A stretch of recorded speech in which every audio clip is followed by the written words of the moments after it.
일본 최상위 명문고 학생 28명이 한국에 왔습니다. 그들은 한국을 무시하고 있었어요. 일본의 연장선에 불과하다고, 배울 게 없다고 자신 있게 말했죠. 부모님도 선생님도 같은 말을 했습니다. 한국은 일본보다 아래라고요. 전국 상위 1%, 도쿄대 진학이 예정된 엘리트들이었습니다. 그들의 눈엔 오만함이 가득했어요. 그런데 단 7일 만에 일본 교육계가 발칵 뒤집혔습니다. 도대체 한국에서 무슨 일이 있었던 걸까요? 어떤 경험이 이 엘리트 학생들의 생각을 완전히 바꿔놓은 걸까요? 부모 세대가 수십 년간 심어온 편견이 어떻게 일주일 만에 무너졌을까요? 공항에서 시작된 작은 균열, 지하철에서 목격한 낯선 친절, 학교에서 경험한 충격적인 시스템까지요. 그리고 그들이 경복궁에서 길을 잃었을 때 벌어진 일은 정말 상상도 못할 결말이었습니다. 눈물을 흘린 학생도 있었어요. 오늘 이 영상에서 그 모든 이야기를 들려드릴게요. 영상 시작 전 구독과 좋아요, 알림 설정까지 부탁드려요. 여러분의 응원이 더 좋은 영상을 만드는 힘이 됩니다. 그리고 영상을 보시면서 느끼신 점이 있다면 댓글로 남겨주세요. 여러분의 생각이 정말 궁금합니다. 자, 그럼 시작해 볼까요? 일본 엘리트들의 눈을 바꿔놓은 대한민국의 이야기입니다. 나는 쇼 타카하시, 42살의 동아시아 전략 연구원이에요. 도쿄에서 15년간 한중일 문화 교류를 연구해왔죠. 이번에 일본 최상위 명문고 학생 28명의 한국 연수에 동행하게 됐습니다. 정부 프로젝트의 일환으로 동아시아 청소년 인식 변화를 연구하는 임무였어요. 솔직히 말하면 이 출장이 달갑지만은 않았습니다. 학생들의 태도가 출발 전부터 심상치 않았거든요. 인천행 비행기 안 나는 창가 자리에서 학생들의 대화를 듣고 있었어요. 그들은 스스로를 국가대표급 엘리트라 부르고 있었죠. 전국 상위 1%, 도쿄대와 교토대 진학이 예정된 아이들이었습니다. 일본 교육계에서 가장 촉망받는 인재들이라는 자부심이 그들의 어깨를 곧게 펴고 있었어요. 비행기 좌석에 앉은 자세조차 어딘가 거만해 보였습니다. 그런데 이상한 점이 있었어요. 한국에 대한 그들의 태도가 너무나 확신에 차 있었죠. 한 학생이 옆자리 친구에게 말하는 소리가 들렸습니다. 한국은 일본의 연장선이니 배울 건 없을 거라고요. 기술도 문화도 일본이 먼저 만들어낸 것들의 복제품에 불과하다는 투였어요. 또 다른 학생은 한국 드라마가 인기 있는 건 마케팅 때문일 뿐이라며 코웃음을 쳤습니다. 담당 선생마저 고개를 끄덕이는 모습에 나는 속으로 한숨을 쉬었어요. 이 여행의 진짜 변수는 바로 이것이었습니다. 이미 확립된 우월감, 세대를 거쳐 내려온 편견이었죠. 부모에게서, 교과서에서, 미디어에서 수십 년간 주입받은 인식이 그들의 눈을 가리고 있었어요. 나는 연구원으로서 객관적인 시선을 유지해야 했지만 솔직히 불편한 감정이 올라왔습니다. 비행기가 인천국제공항에 착륙했을 때 시각은 오후 2시였어요. 창밖으로 보이는 공항 시설이 예상보다 현대적이라는 걸 학생들도 느꼈을 겁니다. 하지만 그들은 입국 심사대를 향해 걸어가며 또다시 비교를 시작했죠. 나리타 공항보다 시설이 낡아 보인다느니, 대기 시간이 30분은 걸릴 거라느니 하는 말들이었어요. 한 학생은 일본 공항의 효율성을 자랑스럽게 늘어놓기도 했습니다. 마치 자신이 그 시스템을 만든 것처럼요. 그때 첫 번째 균열이 시작됐어요. 입국 심사대 앞에 줄을 섰는데 신기한 일이 벌어졌죠. 실시간 자동 분산 시스템이 작동하면서 우리가 선 줄이 순식간에 절반으로 줄어든 겁니다. 천장에 설치된 센서가 각 줄의 인원을 감지하고 안내 화면이 실시간으로 최적의 줄을 알려주고 있었어요. 심사관들의 처리 속도도 놀라울 정도로 빨랐습니다. 3분도 채 걸리지 않았어요. 학생들의 표정이 미묘하게 굳어지는 게 보였죠. 한 학생이 작은 목소리로 중얼거렸습니다. 특별히 준비해둔 거겠지. 외국인 방문단이니까요. 그 말투에는 인정하고 싶지 않은 당혹감이 묻어 있었어요. 다른 학생들도 고개를 끄덕이며 서로를 안심시키는 듯 했습니다. 하지만 나는 알고 있었죠. 인천공항이 14년 연속 세계 공항 서비스 평가 1위를 차지했다는 사실을요. 바로 그 순간이었어요. 줄에서 기다리던 한국인 중년 남성이 무거운 캐리어를 끌고 있는 일본 학생에게 다가왔습니다. 50대 초반으로 보이는 평범한 차림의 남성이었죠. 그는 아무렇지도 않은 표정으로 손짓을 하며 먼저 가라고 권했어요. 학생은 얼어붙은 듯 멈춰 섰습니다. 일본에서라면 상상하기 어려운 장면이었어요. 낯선 외국인에게, 그것도 경쟁 관계라 여기는 나라의 젊은이에게 자리를 양보하다니요. 학생의 얼굴이 붉어졌다가 창백해지는 게 보였습니다. 감사하다는 말을 일본어로 더듬거리며 겨우 내뱉는 모습이었죠. 그 남성은 미소만 짓고 뒤로 물러섰어요. 마치 당연한 일을 한 것처럼요. 나는 그 장면을 조용히 지켜보며 메모장에 적었습니다. 첫 번째 균열, 공항 입국장에서 발생했다고요. 이것은 단순한 친절이 아니었어요. 그들이 알고 있던 한국과 실제 한국 사이의 첫 번째 충돌이었죠. 학생들의 세계관에 작은 금이 가기 시작한 순간이었습니다. 공항을 빠져나와 버스에 오르는 동안에도 학생들은 침묵했어요. 평소 같았으면 시끄럽게 떠들었을 아이들이었죠. 창밖을 멍하니 바라보거나 휴대폰만 만지작거리고 있었습니다. 몇몇은 방금 전 장면을 떠올리는 듯 어색한 표정을 짓고 있었어요. 담당 선생이 내 옆자리에 앉으며 작은 목소리로 물었습니다. 학생들이 왜 저렇게 조용한지 모르겠다고요. 나는 대답하지 않았어요. 대신 창밖으로 스쳐 지나가는 인천의 풍경을 바라봤습니다. 깔끔하게 정돈된 도로, 체계적인 표지판, 빠르게 움직이는 차량들이 눈에 들어왔죠. 공사 현장조차 정돈되어 있었고 보행자 안전시설이 철저하게 갖춰져 있었어요. 도로변 가로수도 일정한 간격으로 심어져 있었습니다. 버스가 서울로 향하는 고속도로에 진입했을 때 한 학생이 휴대폰을 들여다보며 얼굴을 찡그렸어요. 부모에게서 메시지가 온 모양이었죠. 한국에서 조심하라는 내용일 거라고 나는 짐작했습니다. 치안이 불안하니 밤에 돌아다니지 말라거나 음식을 조심하라는 류의 경고였을 거예요. 어쩌면 한국인들을 믿지 말라는 말도 있었을지 모릅니다. 그 학생의 눈빛이 잠시 흔들리는 게 보였어요. 방금 전 공항에서 본 장면과 부모의 경고 사이에서 혼란을 느끼는 듯 했죠.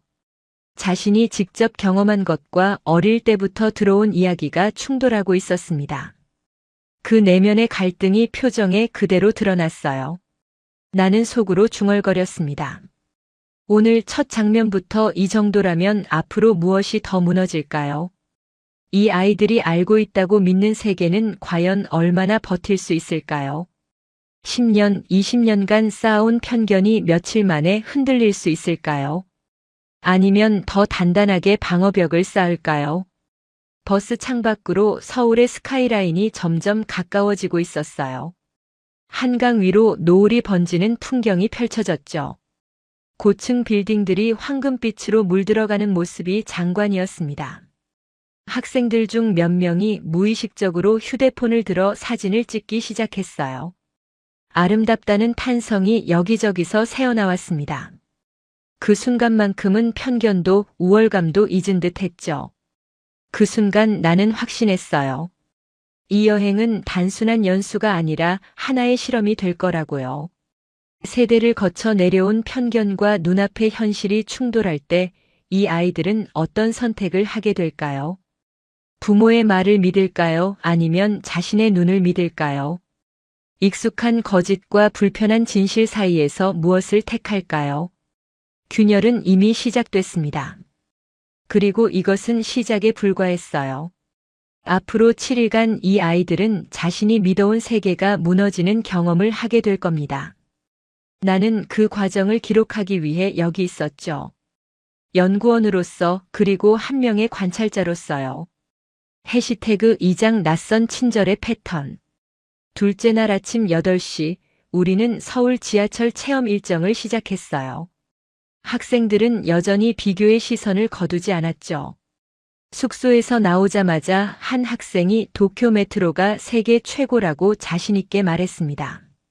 다른 학생들도 동의한다는 듯 고개를 끄덕였어요.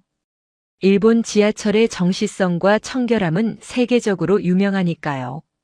나는 아무 말 없이 그들의 뒤를 따랐습니다. 지하철역에 도착했을 때 학생들의 첫 반응은 예상대로였어요. 표지판 디자인이 일본과 비슷하다느니, 안내 시스템은 일본이 원조라느니 하는 말들이 오갔죠. 역사 내부의 조명이나 바닥재까지 일일이 비교하는 학생도 있었습니다. 끊임없는 비교, 끊임없는 자기 확인이었어요. 마치 자신들의 우월함을 계속 확인받고 싶어 하는 것 같았죠. 그런데 개찰구를 통과하는 순간 분위기가 달라졌습니다. 교통카드 단말기의 반응 속도가 도쿄보다 빨랐거든요. 거의 터치와 동시에 게이트가 열렸어요. 한 학생이 살짝 당황한 표정을 지었지만 곧 아무렇지 않은 척했습니다. 나는 그 미세한 표정 변화를 놓치지 않았죠. 플랫폼에 내려섰을 때 나는 학생들의 표정을 계속 관찰했어요. 그들은 여전히 한국의 모든 것을 일본 기준으로 재단하고 있었죠. 열차 디자인도 일본 신칸센을 참고한 것 같다느니, 승강장 안전문은 일본이 먼저 도입했다느니 하는 말들이었습니다. 사실 여부와 관계없이 그들에게 중요한 건 일본이 앞선다는 결론이었어요. 그래야 마음이 편했을 테니까요. 그때 두 번째 균열이 시작됐습니다. 열차에 올라탔는데 객실 한쪽에 조용한 칸이라는 안내문이 붙어 있었어요. 학생들은 그걸 보며 킬킬거렸죠. 일본에도 있는 건데 뭐가 대단하냐는 투였습니다. 한 학생이 장난스럽게 친구를 툭 치며 웃었고 그 바람에 휴대폰에서 큰 알림음이 울려 퍼졌어요. 게임 알림음이었는데 객실 전체에 울릴 만큼 컸습니다. 순간 객실이 조용해졌어요. 일본이었다면 분명 여러 시선이 그 학생에게 쏠렸을 겁니다. 눈총이나 한숨 소리가 들렸을 수도 있죠. 혀를 차는 소리나 작은 투덜거림 정도는 당연했을 거예요. 하지만 한국 승객들의 반응은 완전히 달랐습니다. 아무도 쳐다보지 않았어요. 대신 학생 옆에 앉아있던 한국인 직장인이 조용히 자리에서 일어나 다른 쪽으로 이동했죠. 눈치를 주거나 짜증을 내는 기색 없이요. 30대 초반으로 보이는 그 남성은 그저 자연스럽게 자리를 옮겼을 뿐이었습니다. 또 다른 승객은 오히려 학생에게 빈자리를 가리키며 앉아서 휴대폰을 정리하라고 권했어요. 그 단조로운 친절이 오히려 학생들에게 더 큰 충격을 주었죠. 학생은 얼굴이 빨개진 채 고개를 숙였습니다. 뭐라고 반응해야 할지 모르는 표정이었죠. 일본에서 경험했던 암묵적 압박과는 전혀 다른 종류의 반응이었으니까요.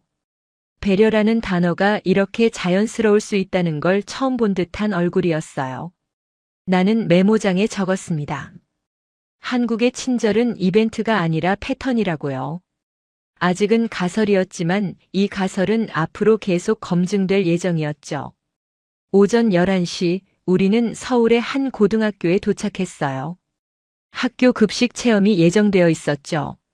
학생들은 한국 학교의 시설을 둘러보며 또다시 비교를 시작했습니다.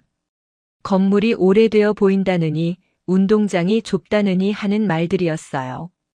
일본 학교의 넓은 운동장과 체육시설을 떠올리며 우쭐해하는 표정이었죠. 하지만 교실에 들어서는 순간 그들의 표정이 미묘하게 변했습니다. 각 책상마다 태블릿이 놓여 있었고 전자칠판이 교실 전면을 차지하고 있었어요. 학생들은 일본 학교에서도 이 정도 디지털화는 일부에서만 이루어졌다는 걸 알고 있었죠.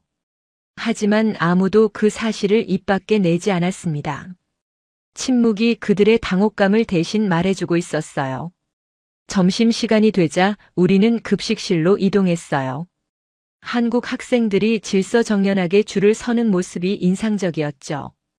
떠드는 학생도 새치기하는 학생도 없었습니다.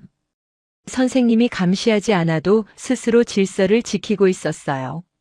일본 학생들은 그 광경을 신기한 듯 바라봤습니다. 그때 또 한 번의 사건이 일어났어요. 일본 학생 한 명이 급식판을 받아들고 자리를 찾고 있었습니다. 낯선 환경에서 어디로 가야 할지 몰라 두리번거리고 있었죠. 그때 한국 학생 한 명이 다가와 이쪽 자리가 더 따뜻하다며 자기 옆자리를 권했어요. 창가 쪽이라 햇볕이 들어오는 좋은 자리였습니다. 일본 학생은 어색한 표정으로 고개만 끄덕였어요. 고맙다는 말을 제대로 하지도 못했죠. 한국 학생은 개의치 않는 듯 웃으며 자기 밥을 먹기 시작했습니다. 마치 당연한 일을 한 것처럼요. 그 자연스러움이 오히려 일본 학생을 더 당황하게 만들었어요. 나는 비슷한 장면이 반복되는 것을 느꼈습니다. 공항에서, 지하철에서, 그리고 이제 학교에서까지요. 한국인들의 친절은 특별한 상황에서 나오는 게 아니었어요. 일상 속에 녹아있는 자연스러운 행동 양식이었죠. 급식을 먹는 동안 일본 학생들은 조용했어요. 평소 같았으면 음식 맛을 평가하며 일본 음식과 비교했을 텐데 이번에는 달랐습니다. 묵묵히 밥을 먹으며 뭔가를 생각하는 표정이었죠. 김치찌개와 불고기의 맛에 대한 평가보다 방금 경험한 일이 더 머릿속을 맴도는 듯 했어요. 식사가 끝난 후 잔반을 정리하는 과정에서 또 한 번의 장면이 펼쳐졌습니다.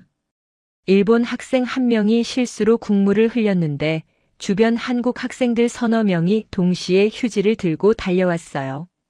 아무 말 없이 함께 닦아주었습니다. 창피해하지 말라는 듯 웃어 보이기까지 했죠. 괜찮다며 손을 흔드는 모습이 너무나 자연스러웠어요.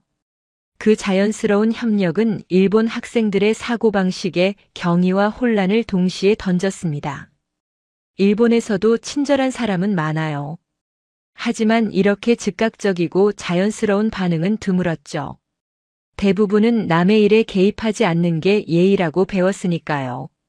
오후 일정을 마치고 숙소로 돌아가는 버스 안에서 한 학생이 내게 물었어요. 한국 사람들은 원래 저런 거냐고요. 진심으로 궁금해하는 표정이었습니다. 나는 잠시 생각한 후 대답했어요. 직접 더 관찰해 보라고요. 그날 밤 나는 숙소 방에서 오늘 있었던 일들을 정리했습니다. 공항의 자리 양보, 지하철의 조용한 배려, 학교에서의 자연스러운 협력까지요. 이 모든 것들이 우연이 아니라 하나의 패턴을 이루고 있었어요. 나는 이 패턴이 무엇을 의미하는지 직감했습니다. 한국의 친절은 개인의 성격이 아니라 문화적 축적이라는 것을요. 수십 년간 쌓아온 시민의식의 결과물이었죠. 그리고 이 복선은 나중에 거대한 파문으로 되돌아올 예정이었습니다. 학생들은 아직 그 의미를 깨닫지 못했어요. 하지만 균열은 분명히 깊어지고 있었죠. 복도에서 학생들의 웃음소리가 들렸습니다. 하지만 그 웃음에는 어제와 다른 무언가가 섞여 있었어요. 흔들림이었죠. 나는 불을 끄고 내일을 기다렸습니다. 셋째 날 아침 학생들의 표정엔 이미 불안이 스며 있었어요. 어젯밤 숙소에서 나눈 대화가 심상치 않았거든요. 복도에서 들려오던 웃음소리가 점점 줄어들더니 나중엔 침묵만 남았습니다. 비교할수록 일본이 우월해져야 하는데 왜 점점 설명되지 않는 장면이 늘어나는지 그들은 이해하지 못하고 있었죠. 아침 식사 자리에서도 평소와 달리 조용했어요. 오전 9시 우리는 서울의 스마트 시범 학교를 방문했어요. 이 학교는 한국 정부가 미래 교육 모델로 지정한 곳이었죠. 학생들은 버스에서 내리며 또다시 비교를 준비하는 눈빛이었습니다. 일본의 최첨단 학교와 비교해서 부족한 점을 찾아내겠다는 듯 했어요. 어제까지의 경험으로 흔들렸던 자존심을 회복하고 싶어 하는 게 느껴졌습니다. 하지만 교문을 들어서는 순간 그들의 계획은 어긋나기 시작했어요. 학교 입구에 설치된 안면 인식 시스템이 방문객인 우리를 자동으로 감지하고 안내 화면에 환영 메시지를 띄웠습니다. 일본어로요. 우리가 일본에서 온 방문단이라는 정보가 이미 시스템에 입력되어 있었던 거예요. 화면에는 각 학생의 이름까지 표시되어 있었죠. 한 학생이 작은 목소리로 중얼거렸어요. 이건 좀 놀랍다고요. 안내를 맡은 한국인 교사가 우리를 교실로 이끌었습니다. 40대 초반의 여성 교사였는데 유창한 일본어로 설명을 해주었어요. 도쿄에서 3년간 유학한 경험이 있다고 했죠. 학생들은 그 유창함에 살짝 당황한 표정이었습니다. 발음이나 억양이 거의 원어민 수준이었거든요. 첫 번째 수업 참관은 수학 시간이었어요. 교실에 들어서자 학생들이 본 것은 칠판도 교과서도 아니었습니다. 각자의 태블릿에서 AI 튜터가 개인별 맞춤 문제를 제시하고 있었죠. 학생마다 다른 난이도의 문제가 화면에 떠 있었어요. 어떤 학생은 기초 문제를, 어떤 학생은 심화 문제를 풀고 있었습니다. 모두 자기 수준에 맞는 학습을 하고 있었죠. 한 일본 학생이 속삭였어요. 일본 학교에서도 AI 학습은 도입했지만 이 정도 수준은 아니라고요. 다른 학생이 재빨리 반박했습니다. 일본이 더 완벽한 시스템을 개발 중이라고요. 하지만 그 목소리엔 확신이 없었어요. 눈앞의 현실이 그 주장을 무색하게 만들고 있었으니까요. 수업이 끝나고 우리는 출석 시스템을 견학했어요. 담당 교사가 시연을 보여주었는데 AI 기반 출석 시스템이 교실에 들어온 학생 전체를 2초도 안 되어 체크하는 장면이었습니다. 얼굴 인식과 좌석 배치가 동시에 확인되었고 지각이나 결석 정보가 실시간으로 학부모에게 전송되었어요. 심지어 학생의 건강 상태까지 안색으로 분석해 이상 징후가 있으면 알림을 보내는 기능도 있었죠. 일본 학생들은 입을 다물었습니다. 아무도 비교의 말을 꺼내지 않았어요. 그들의 침묵이 모든 것을 말해주고 있었죠. 인정하고 싶지 않지만 인정할 수밖에 없는 현실이었습니다. 점심시간이 다가왔을 때 예기치 못한 사건이 터졌어요. 급식실로 이동하던 중 한 일본 학생이 손에 들고 있던 트레이를 떨어뜨렸습니다. 금속 트레이가 바닥에 부딪히며 큰 소리를 냈죠. 순간 주변이 조용해졌어요. 학생은 얼굴이 새빨개져서 어쩔 줄 몰라 했습니다. 일본에서였다면 창피함에 혼자 죽어야 했을 거예요. 주변 사람들은 모른 척하는 게 예의니까요. 남의 실수에 개입하지 않는 게 배려라고 배웠으니까요. 하지만 한국 학생들의 반응은 완전히 달랐습니다. 주변에 있던 한국 학생 대여섯 명이 거의 동시에 몸을 숙였어요. 아무 말 없이 흩어진 수저와 트레이를 함께 주워 정리했습니다. 한 학생은 새 트레이를 가져다 주었고 다른 학생은 괜찮다며 어깨를 두드렸어요. 또 다른 학생은 물티슈를 건네며 웃어 보였습니다. 전체 과정이 30초도 걸리지 않았어요. 그 자연스러운 협력은 일본 학생들의 눈을 크게 뜨게 만들었습니다.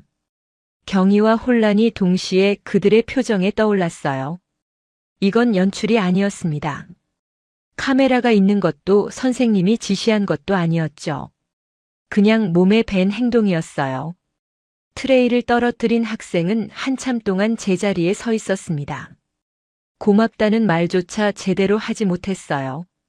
그의 눈가가 살짝 붉어진 것을 나는 보았습니다.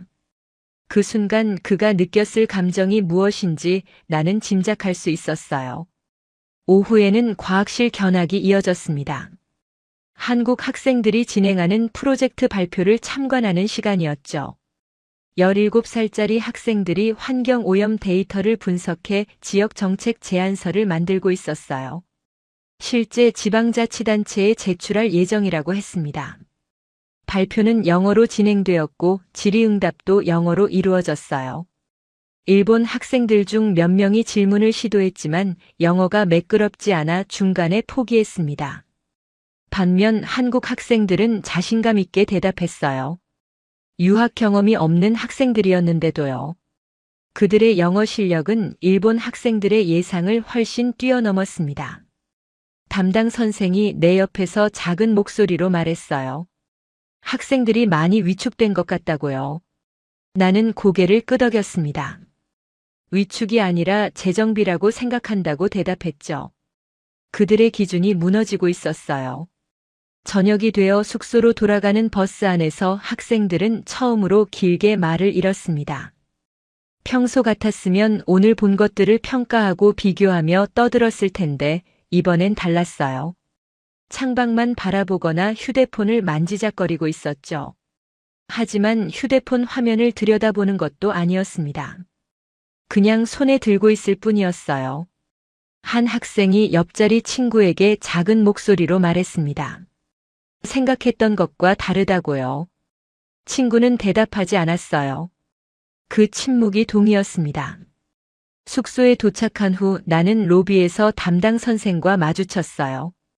그가 걱정스러운 표정으로 물었습니다. 학생들이 너무 조용해서 걱정이라고요. 나는 잠시 생각한 후 대답했어요. 불쾌한 게 아니라 혼란스러운 거라고요. 오만 대신 침묵이 자리를 차지한 거라고 설명했습니다.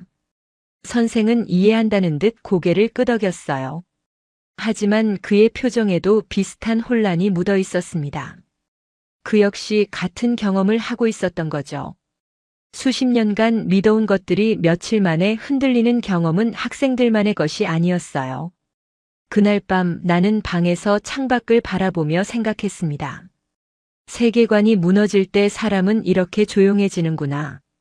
소리 없는 붕괴가 가장 깊은 변화를 만든다는 것을요.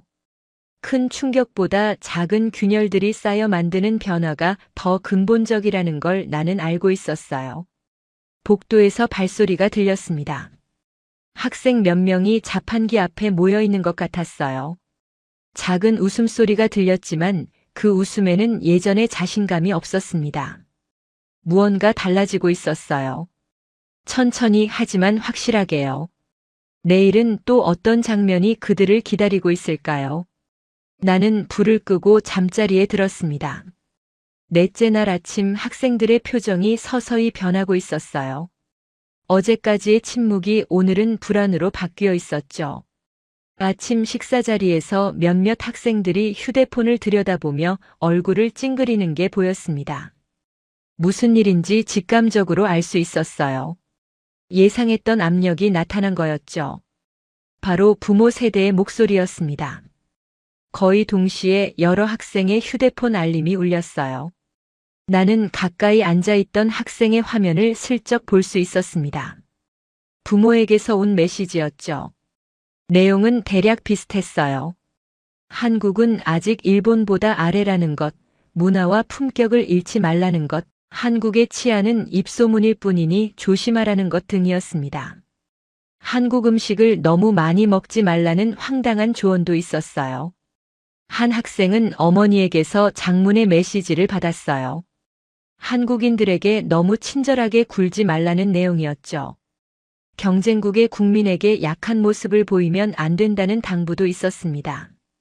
일본인으로서의 자부심을 잃지 말라는 말도 빠지지 않았어요. 학생은 그 메시지를 읽고 한숨을 쉬었습니다. 이 메시지들은 단순한 조언이 아니었어요. 세대가 유지해온 우월감 그 자체였죠. 부모들은 자녀가 한국에서 무엇을 보고 느끼는지 알지 못했습니다. 그저 자신들이 믿어온 것을 자녀에게 전달하고 있을 뿐이었어요. 수십 년간 쌓아온 편견을 다음 세대에게 물려주려는 무의식적인 시도였죠. 그들에게 한국은 여전히 20년 전, 30년 전의 한국이었습니다. 문제는 학생들이 이미 그 과거형 기준과 다른 현장을 경험했다는 점이었어요. 공항에서의 자리 양보, 지하철에서의 조용한 배려, 학교에서의 자연스러운 협력까지요. 그들은 부모의 말과 자신이 본 현실 중 어느 쪽을 선택해야 할지 혼란에 빠졌습니다. 부모를 믿어야 할지 자신의 눈을 믿어야 할지 결정할 수 없었어요. 오전 일정은 서울 시내 자유 탐방이었어요. 학생들은 조를 나누어 명동과 홍대 일대를 돌아보기로 했죠.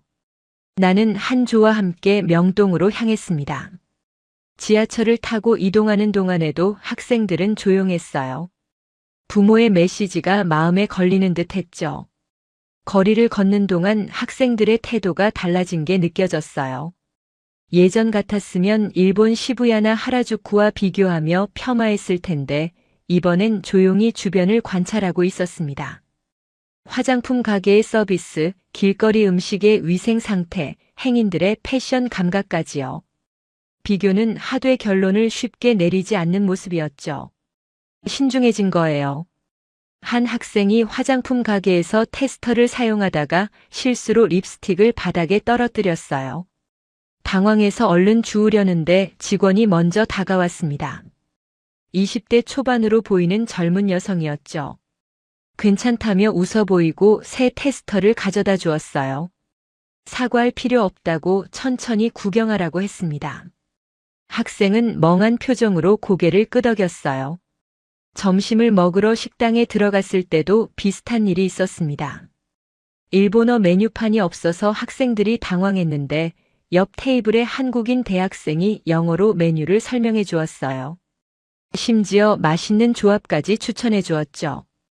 이 집은 김치찌개가 맛있다며 자기가 좋아하는 메뉴를 알려주었습니다. 밥을 다 먹고 나갈 때는 맛있게 드셨냐고 물어보기까지 했어요. 그 대학생은 우리가 일본에서 왔다는 걸 알고 있었습니다. 학생들의 대화를 들었을 테니까요. 그런데도 친절하게 대해주었어요. 학생들은 그 점이 이해가 안 되는 듯 했습니다. 일본에서 한국인 관광객에게 저렇게 친절하게 대하는 사람이 얼마나 될까요? 나는 그 질문을 마음속에 담아두었습니다. 오후에 숙소로 돌아온 후 한 학생이 복도에서 휴대폰으로 통화하는 소리가 들렸어요. 부모와 대화하는 것 같았습니다. 목소리가 점점 높아지더니 결국 전화를 끊어버렸어요. 그 학생의 표정이 복잡했습니다. 화가 났다기보다는 혼란스러워 보였죠. 부모의 말과 자신의 경험이 충돌하고 있었어요. 저녁 무렵 담당 선생이 나를 찾아왔어요. 학생들이 많이 흔들리고 있다며 걱정스러운 표정이었습니다. 한국이 이렇게까지 발전했을 줄 몰랐다고 솔직하게 말했어요. 자신도 놀랐다고요. 20년 전 출장으로 왔을 때와는 완전히 다른 나라 같다고 했습니다. 나는 잠시 생각한 후 대답했어요. 발전이 아니라 축적이라고요. 한국은 갑자기 이렇게 된 게 아닙니다. 수십 년간 꾸준히 쌓아온 결과물이죠. 우리가 보지 못했을 뿐 한국은 계속 성장하고 있었어요. 선생은 그 말을 곱씹는 듯 잠시 침묵했습니다. 그리고 고개를 끄덕이며 방으로 돌아갔어요. 그날 밤 학생들은 숙소 라운지에 모여 있었어요. 평소 같았으면 게임을 하거나 시끄럽게 떠들었을 텐데 이번엔 달랐습니다. 조용히 앉아서 뭔가를 이야기하고 있었죠.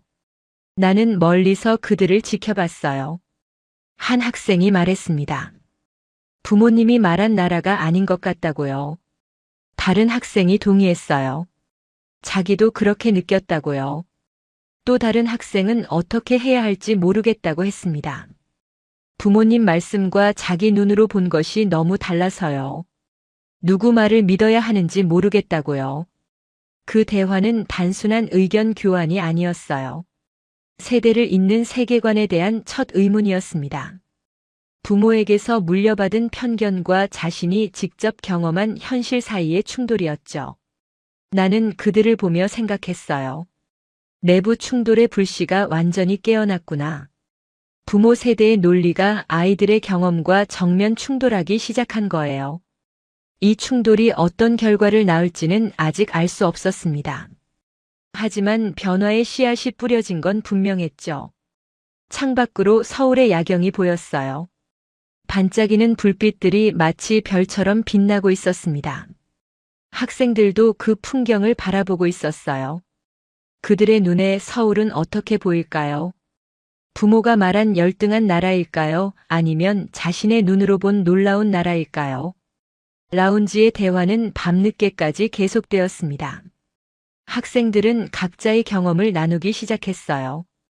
공항에서 자리를 양보받은 학생, 지하철에서 배려받은 학생, 학교에서 도움받은 학생까지요. 모두가 비슷한 경험을 하고 있었다는 걸 그제야 알게 된 거죠. 개인적인 경험이라고 생각했던 것들이 사실은 패턴이었다는 걸요. 한 학생이 조심스럽게 말했어요. 어쩌면 우리가 배운 것들이 틀렸을 수도 있다고요. 그 말에 아무도 반박하지 않았습니다. 침묵이 동의를 대신했어요. 그날 밤 균열은 더 이상 작은 금이 아니었어요. 본격적인 충돌이 시작된 거였습니다. 그리고 이 충돌은 앞으로 더 격렬해질 예정이었죠. 부모의 목소리와 자신의 눈 사이에서 학생들은 선택을 강요받고 있었어요. 나는 내일을 기다리며 메모장을 덮었습니다. 다섯째 날 부모들의 메시지는 여전히 학생들에게 영향을 미치고 있었어요. 아침 식사 자리에서 몇몇 학생들은 의식적으로 한국 음식을 피하는 듯 했습니다. 부모의 말을 따르려는 노력이었죠. 김치 대신 빵을 집고 된장국 대신 우유를 마시는 모습이 보였어요. 하지만 그 노력은 오래가지 못했습니다. 점심때가 되자 대부분이 김치찌개와 불고기를 맛있게 먹고 있었으니까요. 입맛은 편견보다 솔직했어요. 오전 일정은 남산타워 방문이었습니다. 케이블카를 타고 올라가는 동안 학생들은 서울 시내를 내려다봤어요. 고층 빌딩들이 빼곡히 들어선 풍경이 인상적이었죠. 아파트 단지들이 끝없이 펼쳐져 있었고 한강이 그 사이를 유유히 흐르고 있었습니다. 한 학생이 도쿄보다 현대적인 건물이 많은 것 같다고 중얼거렸어요. 옆에 있던 친구가 재빨리 그건 아니라고 반박했지만 목소리에 확신이 없었습니다. 남산타워 전망대에서 학생들은 사진을 찍느라 바빴어요. 서울의 전경이 360도로 한눈에 들어왔습니다. 한강이 도시를 가로지르고 그 주변으로 아파트와 빌딩들이 끝없이 펼쳐져 있었죠. 북쪽으로는 북한산이 보였고 남쪽으로는 관악산이 보였습니다. 학생들은 그 규모에 놀란 표정이었어요. 예상했던 것보다 훨씬 큰 도시였거든요. 도쿄와 비교해도 손색이 없는 스케일이었죠. 점심을 먹고 명동으로 이동했을 때 예상치 못한 사건이 터졌습니다. 한 학생이 택시에서 내리면서 휴대폰을 좌석에 두고 내렸어요. 택시가 떠나고 나서야 그 사실을 깨달았죠. 학생은 얼굴이 새하얗게 질렸습니다. 최신 스마트폰이었고 안에는 여행 사진 수백 장과 중요한 연락처가 가득했어요. 부모와의 메시지 기록도 있었죠. 일본이었다면 복잡한 절차와 긴 기다림이 필요했을 겁니다. 분실물 센터에 신고하고 택시 회사에 연락하고 며칠을 기다려야 하죠. 운이 나쁘면 영영 찾지 못할 수도 있었어요. 담당 선생이 당황해서 어떻게 해야 할지 몰라 했어요. 학생은 울음이 터질 것 같은 표정이었습니다. 나는 일단 경찰에 신고하자고 제안했어요. 근처 파출소로 향했죠. 파출소에 도착하자 경찰관이 우리를 맞았어요. 30대 중반으로 보이는 남성이었는데 능숙한 영어로 상황을 물었습니다. 학생이 더듬거리며 설명하자 경찰관은 고개를 끄덕이며 컴퓨터를 켰어요. 택시 번호를 기억하느냐고 물었죠.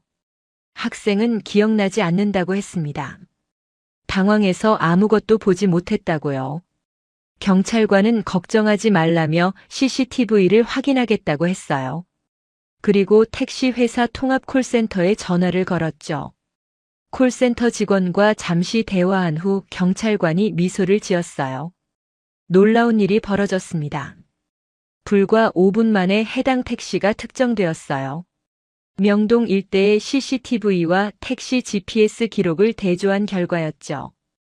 기사에게 연락이 갔고 기사는 이미 휴대폰을 발견해서 보관하고 있다고 했습니다. 20분 후 택시 기사가 직접 파출소로 휴대폰을 가져왔어요. 50대 후반의 기사였는데 웃으며 학생에게 휴대폰을 건넸습니다. 다음부터는 조심하라고 한국 여행 잘하라고 했어요. 학생은 멍한 표정으로 휴대폰을 받았습니다. 고맙다는 말을 몇 번이나 반복했죠. 눈가가 붉어져 있었어요. 전체 과정이 25분밖에 걸리지 않았어요. 경찰, 택시 회사, 분실물 시스템이 거의 자동처럼 움직였습니다. 일본에서는 상상하기 어려운 속도였죠. 시스템의 효율성이 놀라웠어요. 학생들은 침묵했어요. 아무도 비교의 말을 꺼내지 않았습니다. 그들의 표정이 모든 것을 말해주고 있었죠. 우월함을 주장할 수 없는 상황이었어요. 파출소를 나서면서 한 학생이 작은 목소리로 말했습니다. 이게 진짜냐고요? 연출 같다고요?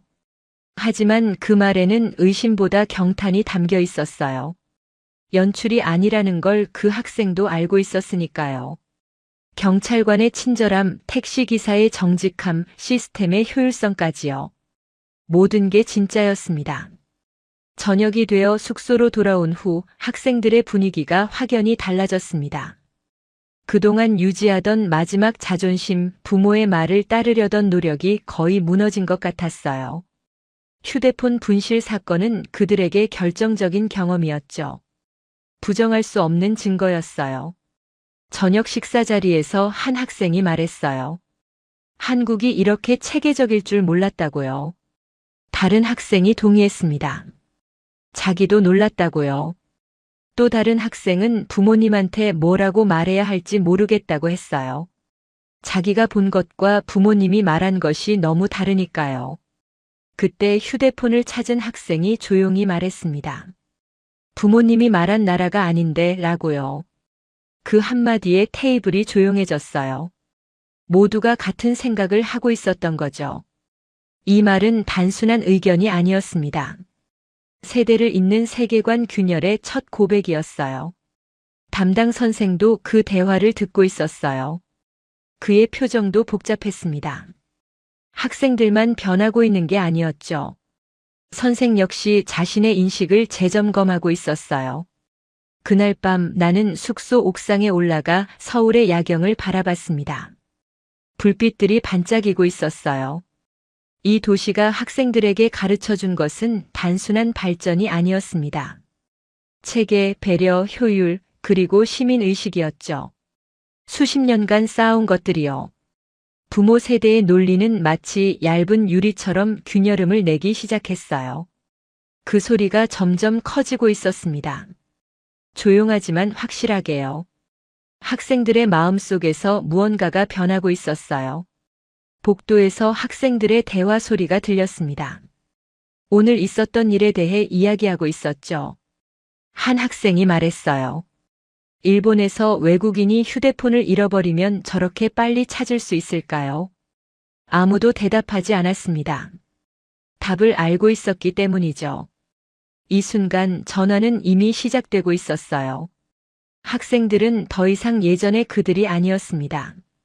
눈앞의 현실을 부정할 수 없게 된 거죠. 부모의 말보다 자신의 경험을 믿기 시작한 거예요. 그리고 이 변화는 돌이킬 수 없는 것이었습니다. 나는 메모장에 적었어요. 5째 날 방어선 붕괴라고요. 내일은 또 어떤 일이 일어날까요? 학생들의 마지막 저항은 얼마나 더 버틸 수 있을까요? 나는 기대와 함께 잠자리에 들었습니다. 내일이면 여행의 후반부가 시작될 거예요. 그리고 그 후반부에서 학생들은 더 큰 변화를 경험하게 될 겁니다. 나는 그 순간을 기다리고 있었어요. 서울의 밤은 깊어가고 있었습니다. 학생들의 방에서는 아직 불빛이 새어나오고 있었어요. 아마 오늘 있었던 일에 대해 이야기하고 있겠죠. 부모님에게 뭐라고 말해야 할지, 자신이 본 것을 어떻게 설명해야 할지 고민하고 있을 거예요. 그 고민이 바로 변화의 시작이었습니다. 넷째 날 아침 학생들의 표정이 서서히 변하고 있었어요.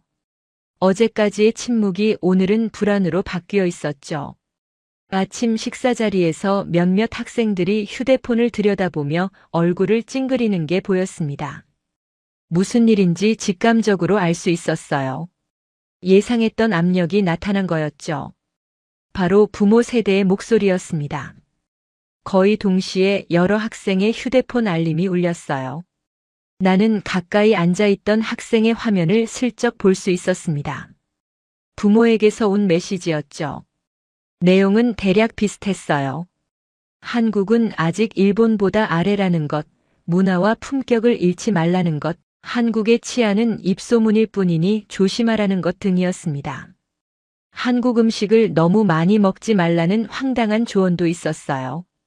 한 학생은 어머니에게서 장문의 메시지를 받았어요. 한국인들에게 너무 친절하게 굴지 말라는 내용이었죠. 경쟁국의 국민에게 약한 모습을 보이면 안 된다는 당부도 있었습니다. 일본인으로서의 자부심을 잃지 말라는 말도 빠지지 않았어요. 학생은 그 메시지를 읽고 한숨을 쉬었습니다. 이 메시지들은 단순한 조언이 아니었어요. 세대가 유지해온 우월감 그 자체였죠. 부모들은 자녀가 한국에서 무엇을 보고 느끼는지 알지 못했습니다. 그저 자신들이 믿어온 것을 자녀에게 전달하고 있을 뿐이었어요. 수십 년간 쌓아온 편견을 다음 세대에게 물려주려는 무의식적인 시도였죠. 그들에게 한국은 여전히 20년 전, 30년 전의 한국이었습니다. 문제는 학생들이 이미 그 과거형 기준과 다른 현장을 경험했다는 점이었어요. 공항에서의 자리 양보, 지하철에서의 조용한 배려, 학교에서의 자연스러운 협력까지요. 그들은 부모의 말과 자신이 본 현실 중 어느 쪽을 선택해야 할지 혼란에 빠졌습니다. 부모를 믿어야 할지 자신의 눈을 믿어야 할지 결정할 수 없었어요. 오전 일정은 서울 시내 자유 탐방이었어요. 학생들은 조를 나누어 명동과 홍대 일대를 돌아보기로 했죠. 나는 한 조와 함께 명동으로 향했습니다. 지하철을 타고 이동하는 동안에도 학생들은 조용했어요. 부모의 메시지가 마음에 걸리는 듯 했죠. 거리를 걷는 동안 학생들의 태도가 달라진 게 느껴졌어요. 예전 같았으면 일본 시부야나 하라주쿠와 비교하며 폄하했을 텐데 이번엔 조용히 주변을 관찰하고 있었습니다. 화장품 가게의 서비스, 길거리 음식의 위생 상태, 행인들의 패션 감각까지요. 비교는 하되 결론을 쉽게 내리지 않는 모습이었죠. 신중해진 거예요. 한 학생이 화장품 가게에서 테스터를 사용하다가 실수로 립스틱을 바닥에 떨어뜨렸어요. 당황해서 얼른 주우려는데 직원이 먼저 다가왔습니다. 20대 초반으로 보이는 젊은 여성이었죠. 괜찮다며 웃어 보이고 새 테스터를 가져다 주었어요. 사과할 필요 없다고 천천히 구경하라고 했습니다. 학생은 멍한 표정으로 고개를 끄덕였어요. 점심을 먹으러 식당에 들어갔을 때도 비슷한 일이 있었습니다. 일본어 메뉴판이 없어서 학생들이 당황했는데 옆 테이블의 한국인 대학생이 영어로 메뉴를 설명해 주었어요. 심지어 맛있는 조합까지 추천해 주었죠. 이 집은 김치찌개가 맛있다며 자기가 좋아하는 메뉴를 알려주었습니다. 밥을 다 먹고 나갈 때는 맛있게 드셨냐고 물어보기까지 했어요. 그 대학생은 우리가 일본에서 왔다는 걸 알고 있었습니다. 학생들의 대화를 들었을 테니까요. 그런데도 친절하게 대해주었어요. 학생들은 그 점이 이해가 안 되는 듯 했습니다. 일본에서 한국인 관광객에게 저렇게 친절하게 대하는 사람이 얼마나 될까요? 나는 그 질문을 마음속에 담아두었습니다. 오후에 숙소로 돌아온 후 한 학생이 복도에서 휴대폰으로 통화하는 소리가 들렸어요. 부모와 대화하는 것 같았습니다. 목소리가 점점 높아지더니 결국 전화를 끊어버렸어요. 그 학생의 표정이 복잡했습니다. 화가 났다기보다는 혼란스러워 보였죠. 부모의 말과 자신의 경험이 충돌하고 있었어요. 저녁 무렵 담당 선생이 나를 찾아왔어요. 학생들이 많이 흔들리고 있다며 걱정스러운 표정이었습니다. 한국이 이렇게까지 발전했을 줄 몰랐다고 솔직하게 말했어요. 자신도 놀랐다고요. 20년 전 출장으로 왔을 때와는 완전히 다른 나라 같다고 했습니다. 나는 잠시 생각한 후 대답했어요. 발전이 아니라 축적이라고요. 한국은 갑자기 이렇게 된 게 아닙니다. 수십 년간 꾸준히 쌓아온 결과물이죠. 우리가 보지 못했을 뿐 한국은 계속 성장하고 있었어요. 선생은 그 말을 곱씹는 듯 잠시 침묵했습니다. 그리고 고개를 끄덕이며 방으로 돌아갔어요. 그날 밤 학생들은 숙소 라운지에 모여 있었어요. 평소 같았으면 게임을 하거나 시끄럽게 떠들었을 텐데 이번엔 달랐습니다. 조용히 앉아서 뭔가를 이야기하고 있었죠. 나는 멀리서 그들을 지켜봤어요. 한 학생이 말했습니다. 부모님이 말한 나라가 아닌 것 같다고요. 다른 학생이 동의했어요. 자기도 그렇게 느꼈다고요. 또 다른 학생은 어떻게 해야 할지 모르겠다고 했습니다. 부모님 말씀과 자기 눈으로 본 것이 너무 달라서요. 누구 말을 믿어야 하는지 모르겠다고요. 그 대화는 단순한 의견 교환이 아니었어요. 세대를 잇는 세계관에 대한 첫 의문이었습니다. 부모에게서 물려받은 편견과 자신이 직접 경험한 현실 사이의 충돌이었죠. 나는 그들을 보며 생각했어요. 내부 충돌의 불씨가 완전히 깨어났구나. 부모 세대의 논리가 아이들의 경험과 정면 충돌하기 시작한 거예요. 이 충돌이 어떤 결과를 낳을지는 아직 알 수 없었습니다. 하지만 변화의 씨앗이 뿌려진 건 분명했죠. 창밖으로 서울의 야경이 보였어요. 반짝이는 불빛들이 마치 별처럼 빛나고 있었습니다. 학생들도 그 풍경을 바라보고 있었어요. 그들의 눈에 서울은 어떻게 보일까요? 부모가 말한 열등한 나라일까요? 아니면 자신의 눈으로 본 놀라운 나라일까요? 라운지의 대화는 밤늦게까지 계속되었습니다. 학생들은 각자의 경험을 나누기 시작했어요. 공항에서 자리를 양보받은 학생, 지하철에서 배려받은 학생, 학교에서 도움받은 학생까지요. 모두가 비슷한 경험을 하고 있었다는 걸 그제야 알게 된 거죠. 개인적인 경험이라고 생각했던 것들이 사실은 패턴이었다는 걸요. 한 학생이 조심스럽게 말했어요. 어쩌면 우리가 배운 것들이 틀렸을 수도 있다고요. 그 말에 아무도 반박하지 않았습니다. 침묵이 동의를 대신했어요. 그날 밤 균열은 더 이상 작은 금이 아니었어요. 본격적인 충돌이 시작된 거였습니다. 그리고 이 충돌은 앞으로 더 격렬해질 예정이었죠. 부모의 목소리와 자신의 눈 사이에서 학생들은 선택을 강요받고 있었어요. 나는 내일을 기다리며 메모장을 덮었습니다. 다섯째 날 부모들의 메시지는 여전히 학생들에게 영향을 미치고 있었어요. 아침 식사 자리에서 몇몇 학생들은 의식적으로 한국 음식을 피하는 듯 했습니다. 부모의 말을 따르려는 노력이었죠. 김치 대신 빵을 집고 된장국 대신 우유를 마시는 모습이 보였어요. 하지만 그 노력은 오래가지 못했습니다.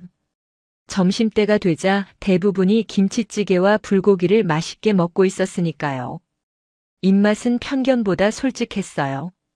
오전 일정은 남산타워 방문이었습니다. 케이블카를 타고 올라가는 동안 학생들은 서울 시내를 내려다봤어요. 고층 빌딩들이 빼곡히 들어선 풍경이 인상적이었죠. 아파트 단지들이 끝없이 펼쳐져 있었고 한강이 그 사이를 유유히 흐르고 있었습니다. 한 학생이 도쿄보다 현대적인 건물이 많은 것 같다고 중얼거렸어요. 옆에 있던 친구가 재빨리 그건 아니라고 반박했지만 목소리에 확신이 없었습니다. 남산타워 전망대에서 학생들은 사진을 찍느라 바빴어요. 서울의 전경이 360도로 한눈에 들어왔습니다. 한강이 도시를 가로지르고 그 주변으로 아파트와 빌딩들이 끝없이 펼쳐져 있었죠. 북쪽으로는 북한산이 보였고 남쪽으로는 관악산이 보였습니다. 학생들은 그 규모에 놀란 표정이었어요. 예상했던 것보다 훨씬 큰 도시였거든요. 도쿄와 비교해도 손색이 없는 스케일이었죠. 점심을 먹고 명동으로 이동했을 때 예상치 못한 사건이 터졌습니다. 한 학생이 택시에서 내리면서 휴대폰을 좌석에 두고 내렸어요. 택시가 떠나고 나서야 그 사실을 깨달았죠. 학생은 얼굴이 새하얗게 질렸습니다. 최신 스마트폰이었고 안에는 여행 사진 수백 장과 중요한 연락처가 가득했어요. 부모와의 메시지 기록도 있었죠. 일본이었다면 복잡한 절차와 긴 기다림이 필요했을 겁니다. 분실물 센터에 신고하고 택시 회사에 연락하고 며칠을 기다려야 하죠. 운이 나쁘면 영영 찾지 못할 수도 있었어요. 담당 선생이 당황해서 어떻게 해야 할지 몰라 했어요. 학생은 울음이 터질 것 같은 표정이었습니다. 나는 일단 경찰에 신고하자고 제안했어요.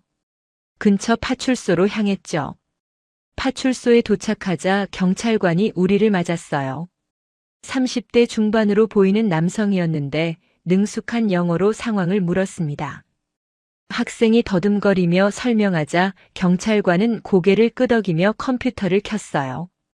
택시 번호를 기억하느냐고 물었죠. 학생은 기억나지 않는다고 했습니다. 당황해서 아무것도 보지 못했다고요. 경찰관은 걱정하지 말라며 CCTV를 확인하겠다고 했어요.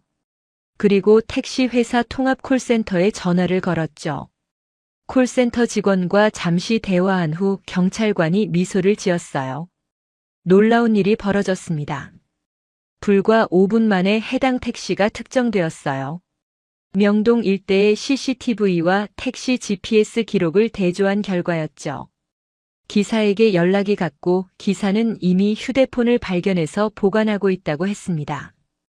20분 후 택시기사가 직접 파출소로 휴대폰을 가져왔어요. 50대 후반의 기사였는데 웃으며 학생에게 휴대폰을 건넸습니다. 다음부터는 조심하라고 한국 여행 잘하라고 했어요. 학생은 멍한 표정으로 휴대폰을 받았습니다. 고맙다는 말을 몇 번이나 반복했죠. 눈가가 붉어져 있었어요. 전체 과정이 25분밖에 걸리지 않았어요. 경찰, 택시 회사, 분실물 시스템이 거의 자동처럼 움직였습니다. 일본에서는 상상하기 어려운 속도였죠. 시스템의 효율성이 놀라웠어요. 학생들은 침묵했어요. 아무도 비교의 말을 꺼내지 않았습니다. 그들의 표정이 모든 것을 말해주고 있었죠. 우월함을 주장할 수 없는 상황이었어요. 파출소를 나서면서 한 학생이 작은 목소리로 말했습니다. 이게 진짜냐고요. 연출 같다고요. 하지만 그 말에는 의심보다 경탄이 담겨 있었어요. 연출이 아니라는 걸 그 학생도 알고 있었으니까요. 경찰관의 친절함, 택시기사의 정직함, 시스템의 효율성까지요. 모든 게 진짜였습니다. 저녁이 되어 숙소로 돌아온 후 학생들의 분위기가 확연히 달라졌습니다. 그동안 유지하던 마지막 자존심, 부모의 말을 따르려던 노력이 거의 무너진 것 같았어요. 휴대폰 분실 사건은 그들에게 결정적인 경험이었죠. 부정할 수 없는 증거였어요. 저녁 식사 자리에서 한 학생이 말했어요. 한국이 이렇게 체계적일 줄 몰랐다고요. 다른 학생이 동의했습니다. 자기도 놀랐다고요. 또 다른 학생은 부모님한테 뭐라고 말해야 할지 모르겠다고 했어요. 자기가 본 것과 부모님이 말한 것이 너무 다르니까요. 그때 휴대폰을 찾은 학생이 조용히 말했습니다. 부모님이 말한 나라가 아닌데 라고요. 그 한마디에 테이블이 조용해졌어요. 모두가 같은 생각을 하고 있었던 거죠. 이 말은 단순한 의견이 아니었습니다. 세대를 잇는 세계관 균열의 첫 고백이었어요. 담당 선생도 그 대화를 듣고 있었어요.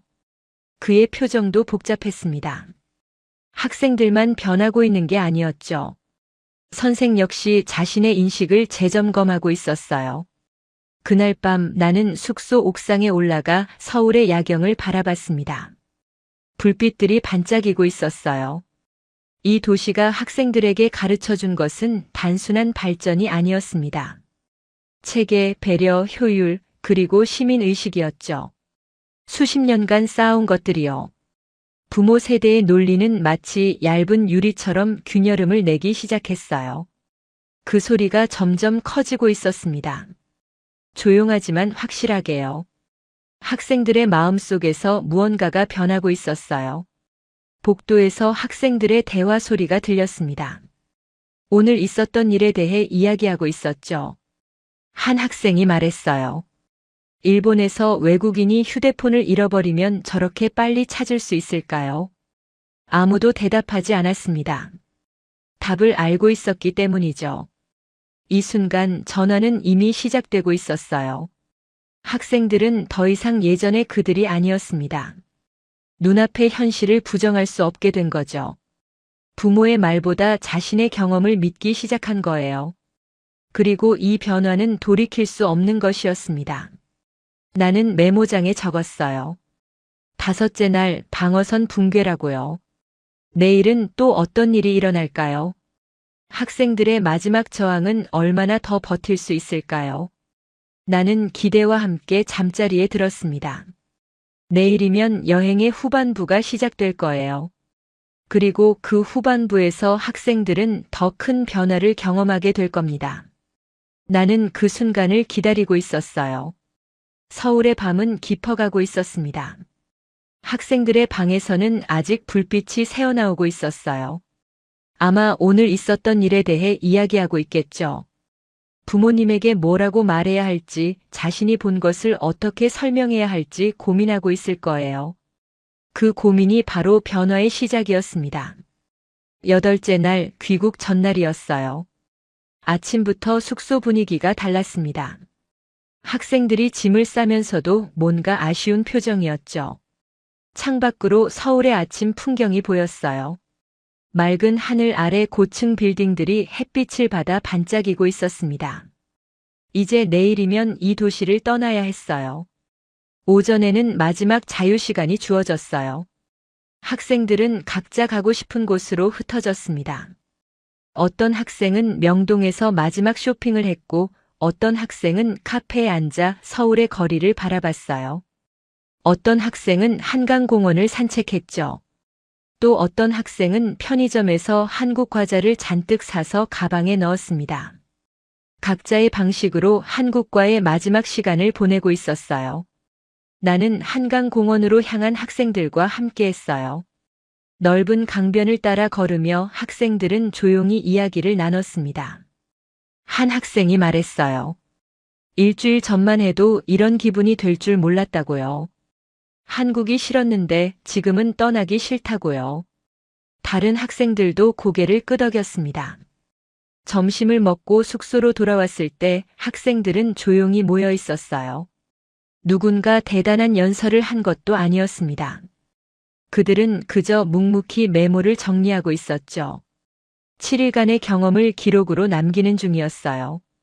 노트북을 펼친 학생, 휴대폰에 메모하는 학생, 종이에 손글씨로 적는 학생까지 다양했습니다. 한 학생이 노트북을 펼쳐놓고 뭔가를 타이핑하고 있었어요. 무엇을 쓰고 있느냐고 물었더니 여행 보고서를 다시 쓰고 있다고 했습니다. 출발 전에 미리 써둔 보고서가 있었는데 그걸 완전히 새로 쓰는 중이라고요. 예전 보고서는 한국을 낮춰보는 내용이었거든요. 그 학생이 말했어요. 돌아가면 보고서를 다시 쓰겠다고요.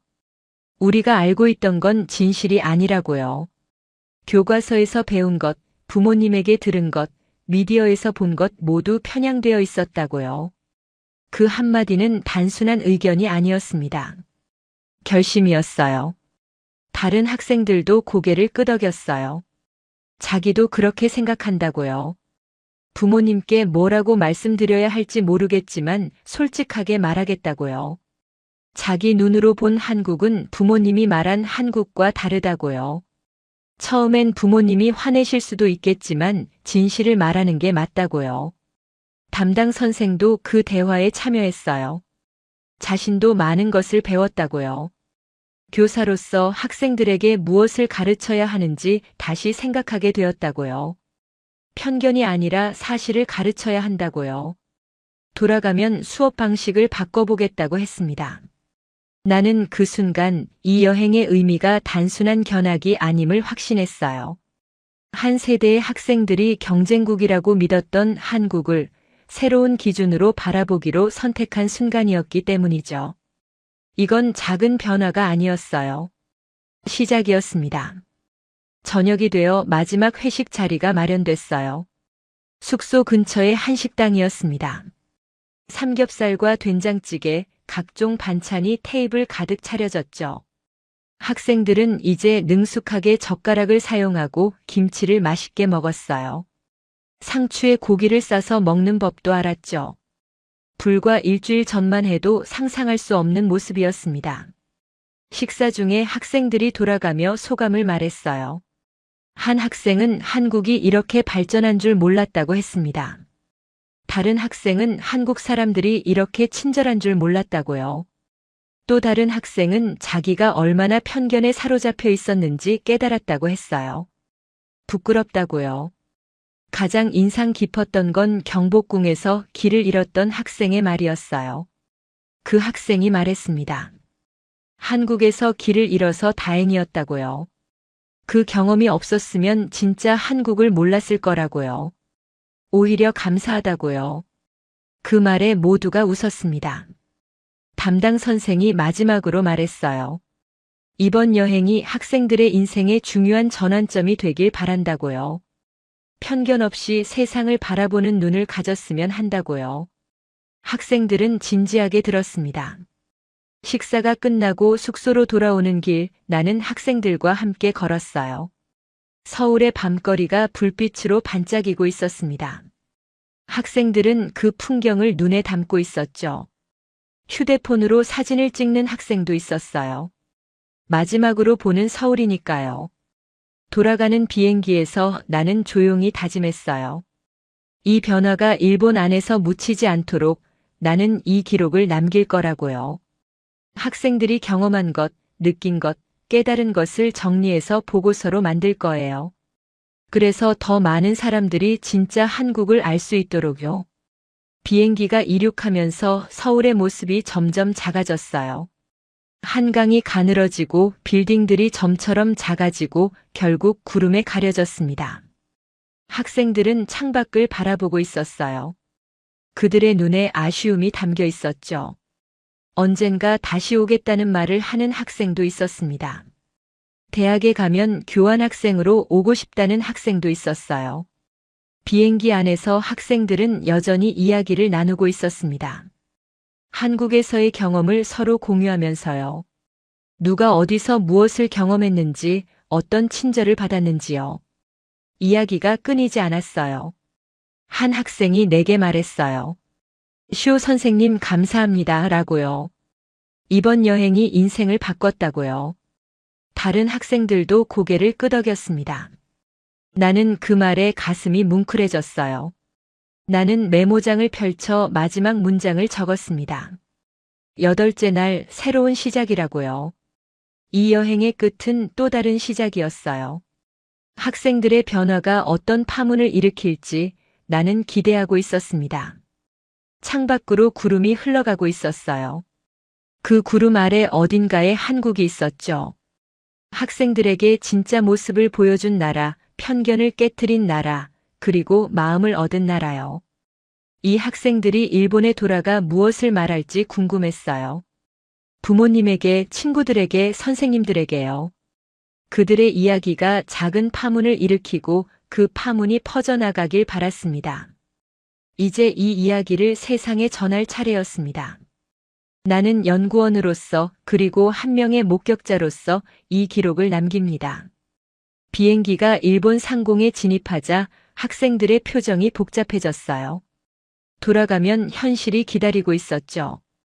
부모님의 질문, 친구들의 시선, 학교에서의 보고까지요. 하지만 그들은 더 이상 예전의 그들이 아니었습니다. 착륙 직전 한 학생이 내게 말했어요. 시오 선생님, 저는 대학에 가면 한국어를 배우고 싶어요 라고요. 다른 학생도 동의했습니다. 자기도 한국 문화를 더 공부하고 싶다고요. 이 말들이 진심이라는 걸 나는 알 수 있었어요. 비행기 바퀴가 활주로에 닿았습니다. 일본에 도착한 거죠. 하지만 이건 끝이 아니라 시작이었어요. 학생들의 변화가 어떤 파문을 일으킬지 나는 기대하고 있었습니다. 대한민국이라는 나라가 이 젊은 세대의 마음을 얻었으니까요. 이렇게 일본 최상위 명문고 학생들의 한국 여행 이야기가 끝났습니다. 7일간의 여정 동안 그들은 완전히 달라졌어요. 한국을 무시하던 학생들이 한국을 존경하게 되었죠. 편견의 껍질이 벗겨지고 진짜 한국을 보게 된 겁니다. 돌아가면 보고서를 다시 쓰겠다던 그 학생의 말이 기억나네요. 한국어를 배우고 싶다던 학생도요. 한국의 힘은 시스템만이 아니었어요. 바로 사람이었습니다. 낯선 외국인에게도 자리를 양보하고 길을 잃은 학생을 단 5분 만에 찾아주고 떨어뜨린 물건을 함께 주워주는 따뜻한 사람들이요. 이게 바로 대한민국의 진짜 저력입니다. 수십 년간 쌓아온 시민의식, 서로를 돕는 문화, 효율적인 시스템까지요. 우리가 당연하게 여기는 것들이 외국인 눈에는 기적처럼 보였던 거예요. 우리는 정말 대단한 나라에 살고 있습니다. 대한민국 정말 자랑스럽지 않나요? 오늘 영상이 재미있으셨다면 구독과 좋아요 부탁드려요. 알림 설정까지 해주시면 새 영상을 가장 먼저 만나보실 수 있습니다. 여러분이 경험한 자랑스러운 대한민국의 순간이 있다면 댓글로 꼭 공유해주세요. 다음 영상에서 또 만나요. 대한민국 파이팅입니다. 감사합니다. 감사합니다. 감사합니다. 감사합니다. 감사합니다. 감사합니다.